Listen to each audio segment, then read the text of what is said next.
అధికార పక్షాన్ని ఒకటే అడుగుతున్నాను. ప్రతిపక్షంగా ఉన్నప్పుడు కనిపించిన 33,000 పోస్టులు అధికార పక్షానికి వచ్చేసరికి 6,000 ఎలా అయ్యాయి? అసలు డిఎస్సి ఎందుకని సజ్జల రామకృష్ణ గారు అసలు ఒక గురువు చెప్పింటేనే ఇక్కడి వరకు వచ్చినారని ఆయన ఆ మాత్రం గుర్తించలేకపోయినారా? విద్యాశాఖ మంత్రిగా పనిచేస్తున్న బొత్స నారాయణ గారు అసలు ఏం చదివినారని వాళ్ళకు విద్యాశాఖ మంత్రిగా ఇచ్చినారు? అసలు విద్యకు సంబంధించిన కొద్దిగైనా కామన్ సెన్స్ ఉందా?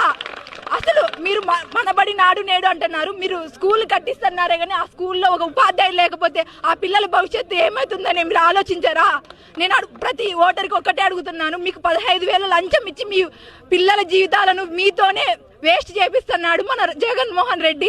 అసలు ఉపాధ్యాయులు లేని చదువు ఎలా జరుగుతుంది? ఎక్కడైనా సరే, ఎక్కడైనా ఒక యూత తలుచుకుంటే జరగదంటూ ఎక్కడ ఏముండదు. తెలంగాణలో కేసీఆర్ యూతతో పెట్టుకున్నారు, ఇప్పుడు ఇంట్లో ఉన్నారు. జగన్మోహన్ రెడ్డి గారు కూడా ఇదే అనుకుంటున్నారు. మీరు కేసీఆర్ చేసిందే చూడాలనుకుంటున్నారు. మా యూత అనుకుంటే ఏమైనా చేయగలదు. ఆంధ్రప్రదేశ్ యూత మీకు తక్కువగా కనిపిస్తుందా?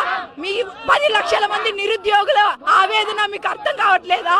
ఎక్కడ మీరు ఐసీలో ఉండి ఇక్కడ మాకు ఎండల్లో మేము మా తల్లిదండ్రులు హాస్టల్తో 3-4 లక్షలు ఖర్చు పెట్టి 4 ఏళ్ల నుంచి మా వ్యక్తిగత జీవితాలు పక్కన పెట్టి జాబ్ వస్తుంది.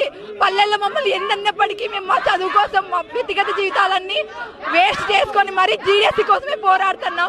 కానీ మాకు మీరు 4.5 ఏళ్ళకి ఇచ్చింది ఏమి నిరీక్షణ? ఇప్పుడు మేము మా పల్లెలకు పోతే మమ్మల్ని మా చుట్టుపక్కల ప్రజలు ఎలా చూస్తారు?